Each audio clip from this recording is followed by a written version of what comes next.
Saludos, estimados participantes de los estudios jurídicos José Agustín Figueredo. Bienvenidos todos ustedes a los módulos que tenemos a bien darle para ustedes. El primer módulo se llama gramática y comprensión lectora. El segundo, argumentación jurídica. Tenemos el de redacción, que es el tercer módulo, y un cuarto módulo de oratoria. ¿Por qué es importante tener en cuenta la gramática y una buena comprensión lectora para una redacción? Una redacción de cualquier índole, de cualquier documento, de cualquier escrito jurídico. Es muy importante tener algunas herramientas básicas para poder elaborar un documento como debe ser. Tenemos un punto muy importante que es la gramática. La gramática proviene de la lingüística, y la gramática como tal es el estudio de las palabras y cómo se agrupan esas palabras y se relacionan entre ellas. Por lo tanto, abarca varias áreas, en este caso de la lingüística, porque forma parte de la lingüística. Desde la producción de sonidos, fono, sonidos, para crear palabras, hasta cómo éstas se componen y forman grupos para crear oraciones, para crear frases y luego para crear oraciones. En este caso tenemos las áreas de estudios de la gramática, que son la fonética, la fonología, la morfología y la sintaxis, que todo esto tiene que ver en un engramado en la gramática, que forma parte de la lingüística, que es el estudio científico del origen, la evolución y la estructura del lenguaje, a fin de deducir las leyes que rigen las lenguas antiguas y las lenguas modernas. Ello es muy importante para poder redactar un escrito, así sea lo más sencillo posible en su área jurídica, ya sea laboral, mercantil o de cualquier área que ustedes quieran redactar un documento. La gramática, tenemos allí una red semántica donde tiene que ver con la comunicación, que es el intercambio de información entre un emisor y un receptor. Recuerde que podemos ser emisores, podemos ser receptores, y nosotros mismos podemos ser emisores y receptores a la vez. Es decir, eso se puede intercambiar entre un mismo ente como emisor. ¿Cómo se organiza la lengua? Es decir, los sonidos, la lengua, todo es un sistema, y tenemos niveles de estudio de la lengua. Tenemos fonológico, que tiene que ver con los fonemas, el nivel morfológico con la organización de las palabras, y estos a su vez con el nivel semántico, que es el significado o el sentido que le dan puede ser a una frase, puede ser a una oración. Tenemos el nivel sintáctico, que tiene que ver con las oraciones, ya sean simples, ya sean complejas. Es decir, todo esto tiene una correlación, el nivel fonológico, el morfológico, el sintáctico, y para ver finalmente el nivel textual. Es decir, cómo combinamos esas frases, cómo combinamos esas oraciones para formar algo con hilación o con sentido de la palabra. Un escrito debe tener siempre una especie de presentación, una especie de introducción para presentar luego el caso como tal, y luego una especie de conclusión para finiquitar eso. Y tenemos que tener en cuenta eso: el fonológico, el morfológico, el sintáctico y el nivel textual. El nivel fónico, se suele decir que es el primer nivel, corresponde a la producción y percepción de los sonidos, como nosotros lo percibimos en una lengua, ya sea en nuestra lengua castellana, y cómo podemos combinarlos entre ellos. Nuestra lengua castellana, española, es una de las más difíciles para aprender, porque nosotros tenemos distintos significados de las palabras. En una misma palabra puede tener distintas significaciones. Les voy a dar un ejemplo. Niño lo podemos decir de distintas formas: chico, joven. Es decir, por eso es que nuestra lengua es tan difícil de entender y comprender por otros. El nivel fónico se divide en dos áreas, la fonética y la fonología. La fonética tiene que ver con el estudio de la producción de los sonidos, además de cómo se articulan y perciben como tal. Si nosotros no tenemos una buena pronunciación, quizás esa lengua, a ese receptor no le llegue la comprensión completa. La fonología, que es otra parte del nivel fónico, estudia cómo funcionan los sonidos en el plano de la expresión y de la comunicación. La diferencia de sonidos de una lengua permite diferenciar entre una cosa y otra. Por ejemplo, gata, pata, bata, es decir, pareciese que fuese el sonido muy similar y tiene significaciones distintas. Por ejemplo, tenemos palabras homófonas que son igual, se escuchan igual, pero tienen distinto significado. Un ejemplo sencillo es hola, hola de mar y hola de presentación o de decir cómo estás tú, etc. Entonces hay que tener mucho en cuenta eso de cómo se escucha y cómo se pronuncia.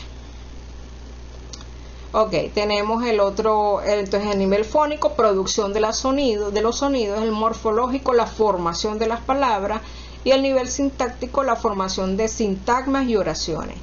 Cuando hablamos de sintagmas y oraciones tenemos que ver con la formación de las palabras y la articulación entre ellas, que tiene que tener un sujeto, tiene que tener un verbo y debe tener sus complementos. Generalmente lleva un artículo, a veces no lo lleva, y entonces hay que tener en cuenta eso. El nivel sintáctico estudia cómo las palabras se combinan entre sí para crear unidades mayores, sintagmáticas, y cómo se relacionan para formar esas oraciones. Las palabras se agrupan entre ellas formando sintagmas. Cuando son más alargadas, pues tienen complementos directos o indirectos para formar frases o para formar oraciones completas. Las oraciones son el resultado de la combinación de sintagmas y de cómo se relacionan entre ellos. Esta relación se conoce como las funciones que cumple dentro, que son el papel que desempeñan en la oración. En este ejemplo identificamos las siguientes funciones. La librería de la esquina tiene una función de sujeto. Tiene muchos clientes, función de predicado. Tiene a su vez dos sintagmas, o sea, el predicado es lo que se dice en todo caso del sujeto como tal. Tiene función de núcleo. Ok, muchos clientes, función de complemento directo. Ok, tenemos la librería de la esquina. Entonces, sujeto tiene muchos clientes, función de predicado. Y en este caso tiene, que es el verbo, tiene una función de núcleo sintagmático dentro de la oración. El orden de los elementos y la manera correcta de relacionarse hace que las oraciones sean gramaticales. En caso contrario, podrían darse oraciones de difícil interpretación. Nosotros tenemos una variabilidad en nuestro idioma castellano, que tenemos el hipérbato, que tenemos muchas conceptualizaciones distintas que nosotros los entendemos, pero otros quizás no.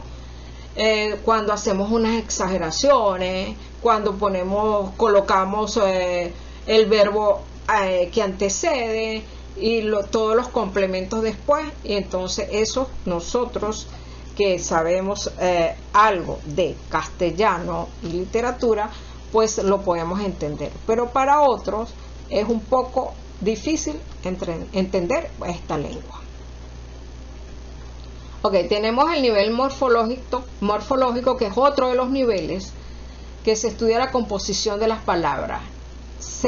Las palabras se forman mediante unidades menores llamadas morfemas, que a su vez aportan diferentes informaciones, pero allí tienen diferentes tipos de morfemas. Hay un lexema, hay un sufijo, ok, tenemos prefijo, tenemos interfijo, Ok, depende de cómo esté distribuido o colocado en las palabras. El lexema es en la base o la raíz. Es lo que aporta el significado a la palabra, como leña en leña o leñador. L-E-Ñ en leña, así como pan en panadero y bueno, en muchísimas palabras. El sufijo que va detrás del lexema, que sería la raíz, aporta diferentes informaciones. Por ejemplo, son sufijos zapatería y librería, en hito, en este caso cochecito y barquito. Coche sería el lexema y lo demás sería el sufijo de la palabra. También tenemos prefijo y tenemos interfijo. Los prefijos van antes del lexema. Por ejemplo, un prefijo sería reciclar, ese sería el prefijo.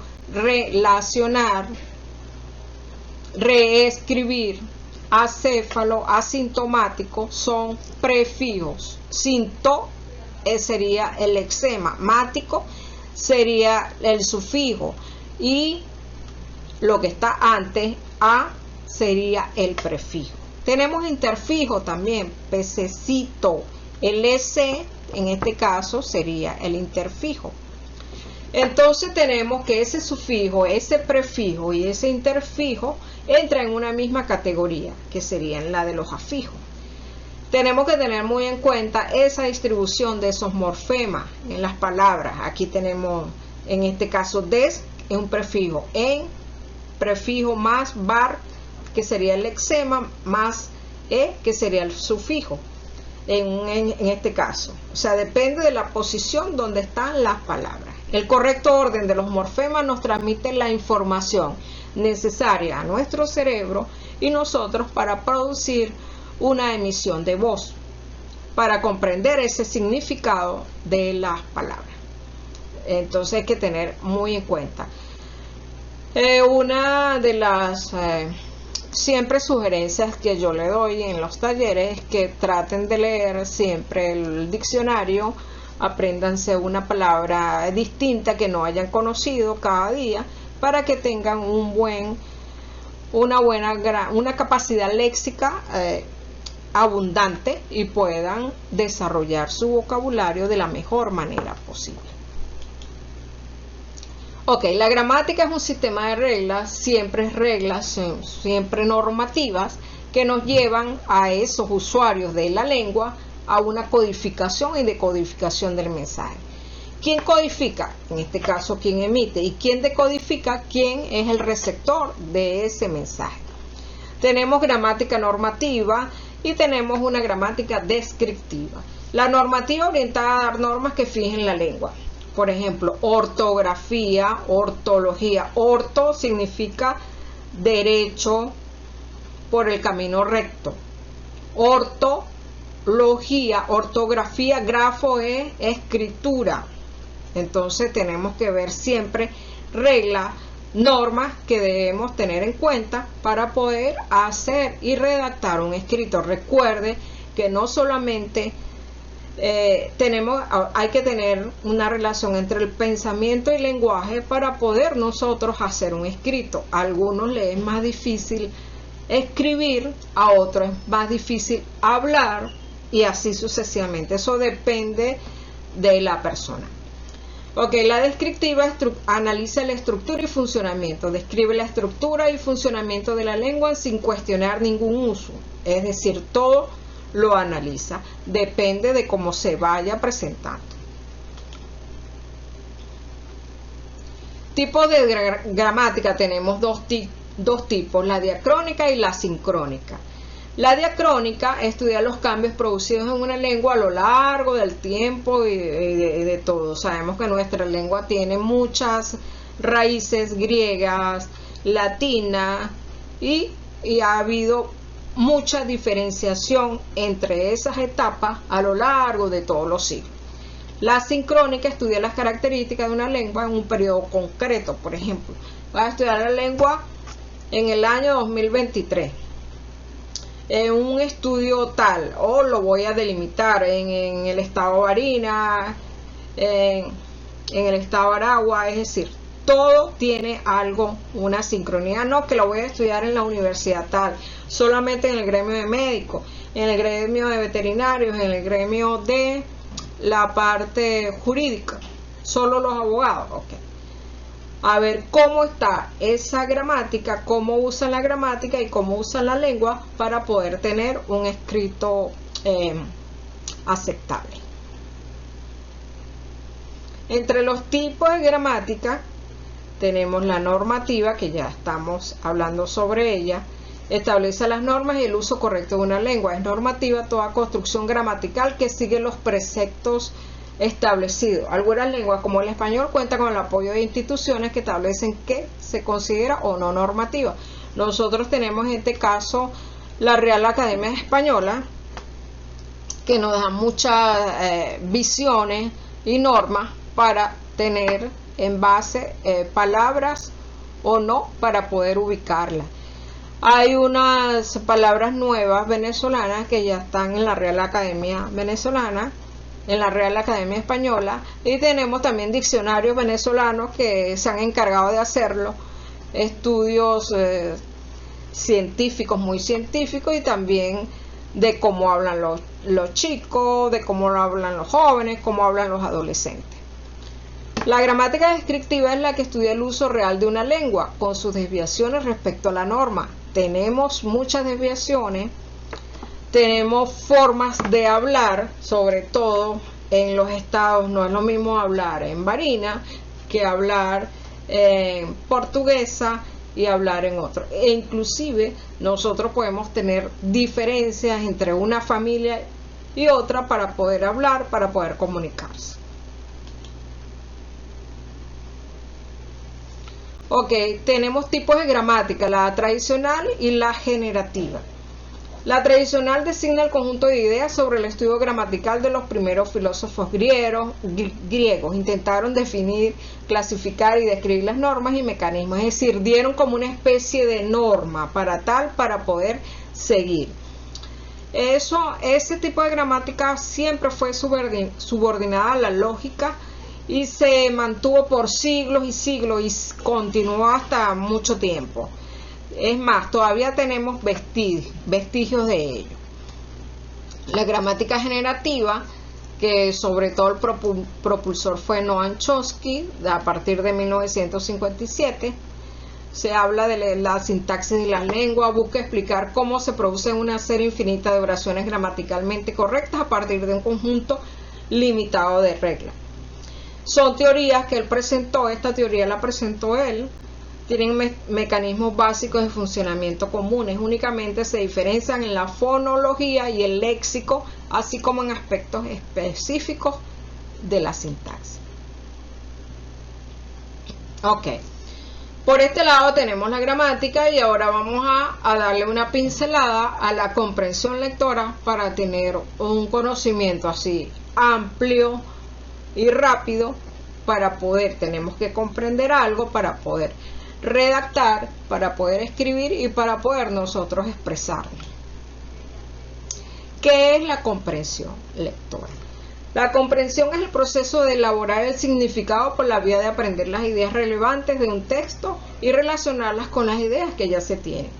Fíjense que el hombre, la persona humana, siempre tiene una idea de algo. Por ejemplo, tenemos nosotros ideas de agua, de qué es el agua, otros tienen otras ideas de lo que es el agua, el tercero tiene otras ideas de lo que es el agua, y así podemos hacer una especie de complementariedad, de socialización de la comprensión de un fenómeno como tal o de un hecho social. La lectura es un proceso de interacción entre el pensamiento y el lenguaje. El lector necesita reconocer las letras, las palabras, las frases. Sin embargo, cuando se lee no siempre se logra comprender o entender todo esto. Es decir, porque se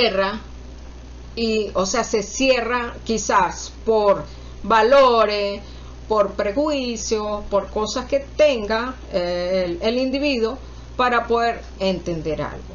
Así, cuando vamos a un cine, nosotros entendemos la película de una forma, quien la escribió, el productor de la película, la presenta como una simbiosis que él creó en su mente, y resulta ser que la percepción es muy distinta. Así cuando vamos a ver una obra de arte, a observarla, pues tenemos cosas muy distintas. No es lo mismo ver una obra de arte, uno que no aprecia el arte, como otro que tiene una formación en arte, es decir, porque la ve de distinta manera. Entonces eso es una lectura a lo que ve o a lo que siente, y de acuerdo a los principios que usted tenga. Hay momentos de la lectura para poder comprender. Recuerde que la lectura siempre debe llevar a una comprensión. Antes de leer, durante y después de leer. Cuando antes de leer incitar a la lectura, dar a conocer el propósito, formular predicciones, es decir, qué puede pasar si yo escribo tal cosa o voy a leer tal cosa. Activar los conocimientos previos. Siempre cualquier persona, cualquier individuo, como ya lo hemos dicho, tiene conocimientos previos de algo. Conocer el vocabulario, conocer el tema, saber relacionar una cosa con la otra. Y durante la lectura tenemos que hacer anticipaciones, relacionar la imagen con el texto.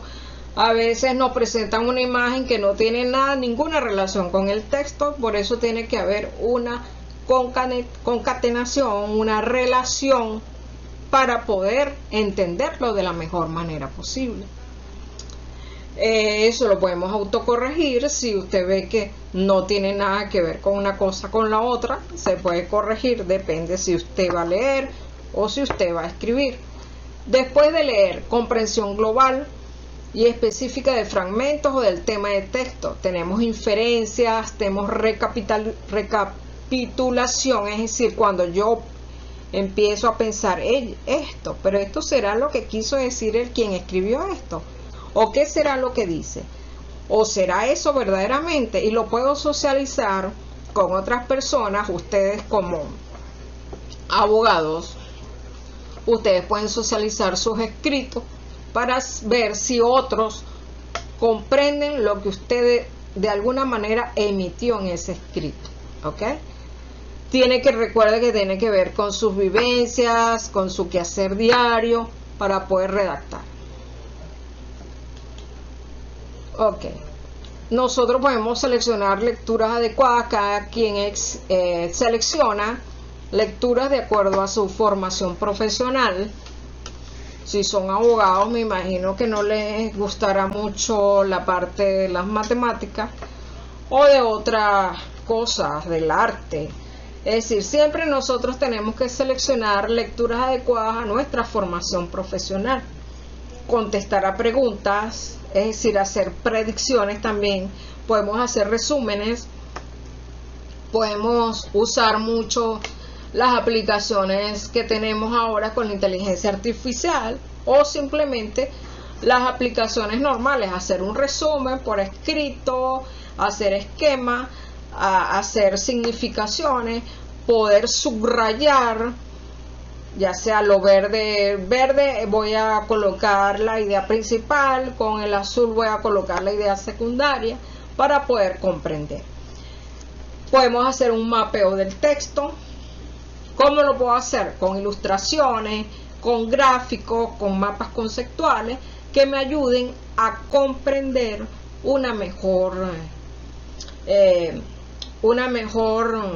actitud de lo que quiso decir el autor, o quien ustedes son autores cuando escriben una normativa, escriben un escrito cualquiera, hacen una descripción, cuando hacen una acta de divorcio, una venta de una casa, una venta de un carro.